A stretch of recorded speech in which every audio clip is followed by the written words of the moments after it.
Hello everyone, I'm Eugene Ryabchenko and today we're going to be talking about swivel for beginners.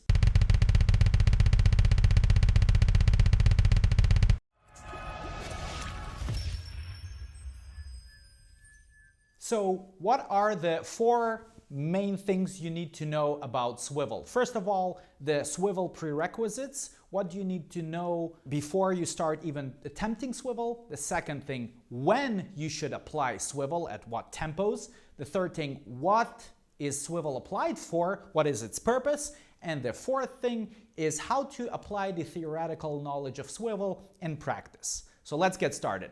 First of all, swivel is an ankle-based technique. So for everyone who actually just started playing drums yesterday, swivel might be a little bit too early for you to start.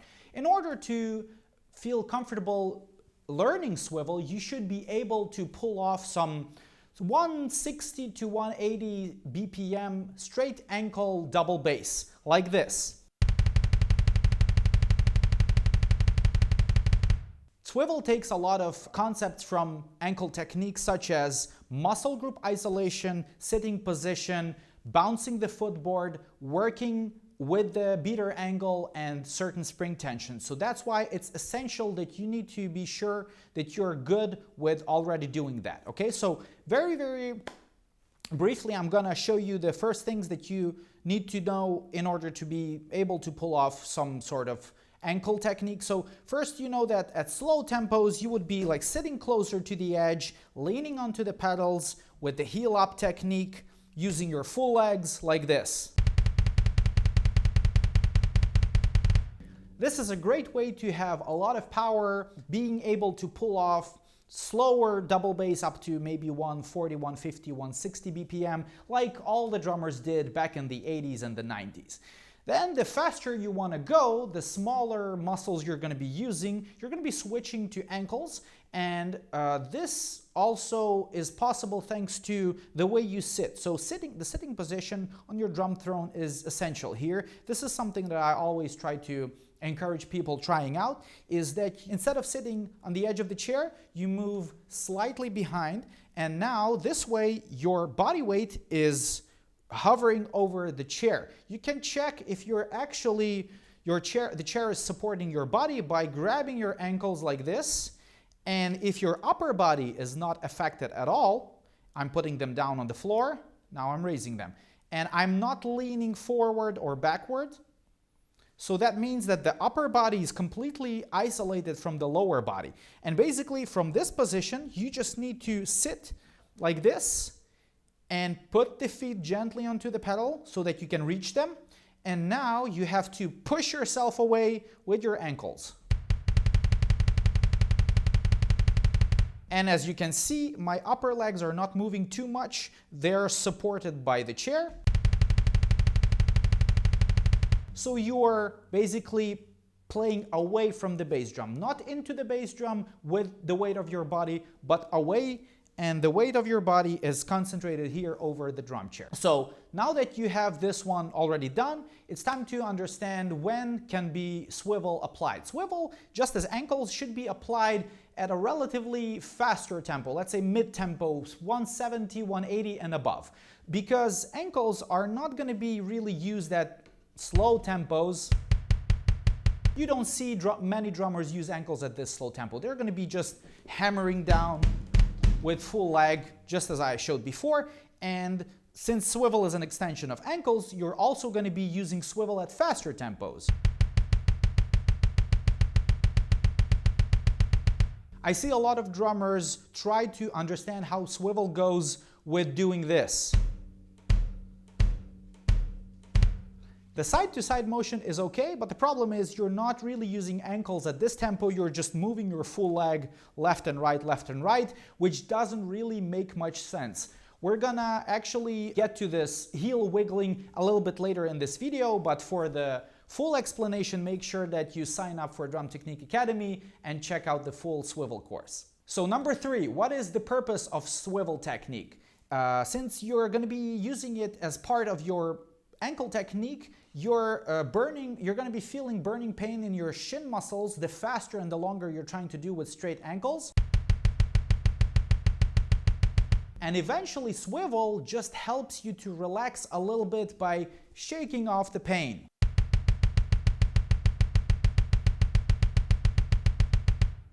Imagine when you're lifting a heavy object, after you drop it, you just do this because it hurts, so you feel all this tension building up in your muscles. It's very, very similar to swivel. You feel the burning pain in your shins and you try to just shake off your ankle like this in order to get rid of it and in order to help you to keep going, keep pushing, okay? So this is very, very important. It's just an extension tool, but it's still ankle-based, as you see. And now on to number 4, how to apply the theoretical knowledge in practice. So first you can always practice swivel a little bit off the kit and as well as behind the kit. I personally recommend you to play with your pedals as much as you can because you're going to be always working with the rebound of the footboard and swinging the beater, and you cannot feel that if you're not touching your pedals. But let's assume that you have a busy lifestyle and you cannot always spend many, many hours every day behind the kit. So you could also use this time in order to practice swivel just on the floor.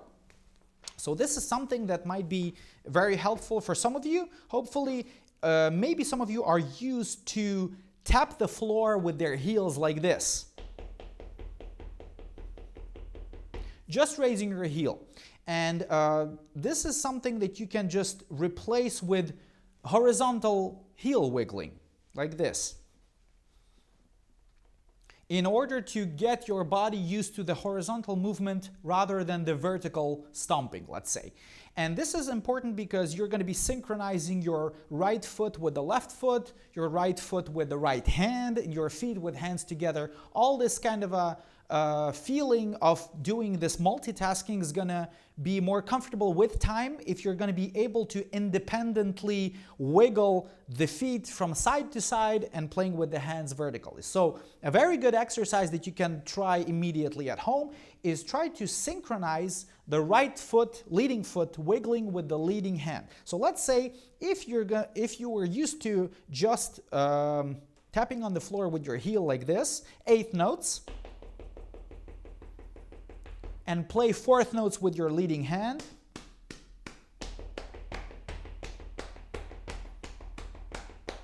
Now try to just replace the tapping of the floor with horizontal wiggling like this, with the inward movement being the downbeat together synchronized with your hand, and the outward movement being the moment when you're raising your head, the upbeat, okay? So like this.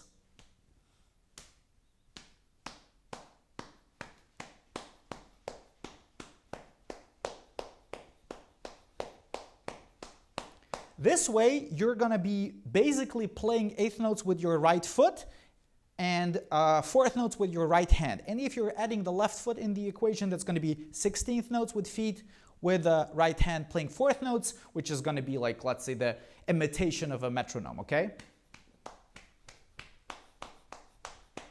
So every time your right hand is striking your knee, you should be swiveling inwards. It's not very important how you swivel in, out, out, in, out, out, in. The order is not that important. What's important is that you're trying to synchronize one stroke per side with the other limbs, okay? Let's say you're feeling comfortable at wiggling from side to side. Now you try to add a little bit of vertical stomping with your feet.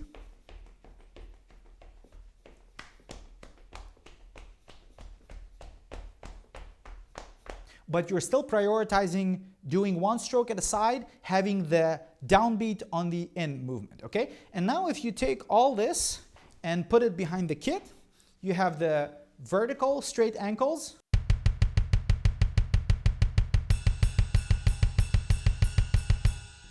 but you are already comfortable at already doing downstroke with the hand, inward movement with the feet.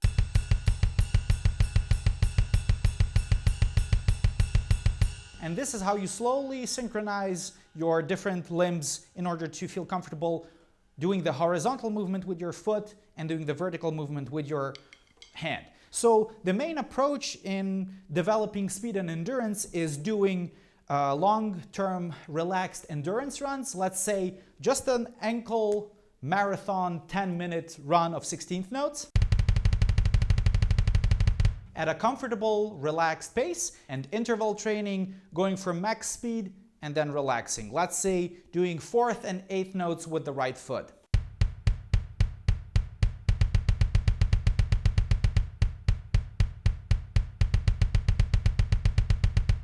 Both of these approaches are very, very important, and you can develop swivel in 2 different ways doing each one of these. So when you're doing the long, relaxed marathon run with just ankles, your body will start to get tired. Obviously, you're going to feel that burning pain in your shins, and you will want to wiggle your heel a little bit in order to look for ways to endure it easier, okay? So I'm gonna be just doing straight ankles now, and you'll see that eventually, in order to keep the same big beater swing going on, I'll have to start wiggling my heels a little bit in order to keep going.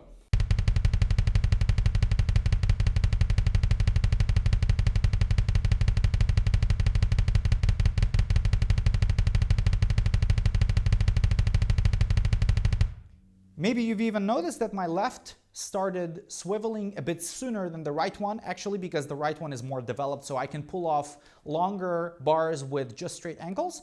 But in order to keep the power and the nice swing, I need to distribute the work between different muscles, and this is where the swivel comes in. So basically you can even do like this in and out, a little bit of straight ankles, and then just adjust your foot a little bit to get rid of the pain and continue more with ankles. Adjust it, continue more, okay? So you don't have to necessarily do all the time swiveling. And then when you're trying to do interval training, this is the second approach to develop swivel, teach your body how to do it, is you're just trying to squeeze out the fast tempos, your max tempos, go for faster and faster BPM all the time, but you try to also pay attention to power and swinging. So you try to get the beater as far back as you can, and for that you're going to be just aggressively wiggling chaotically your heel in order to just get that bounce. And this is how you force your leg to use swivel. So this is this intentional approach, so to say. And then you have to combine both of these together. And since you're going to be maybe practicing a little bit of horizontal swinging from left to right off the kit, like this, so this is going to be feeling more natural in the end.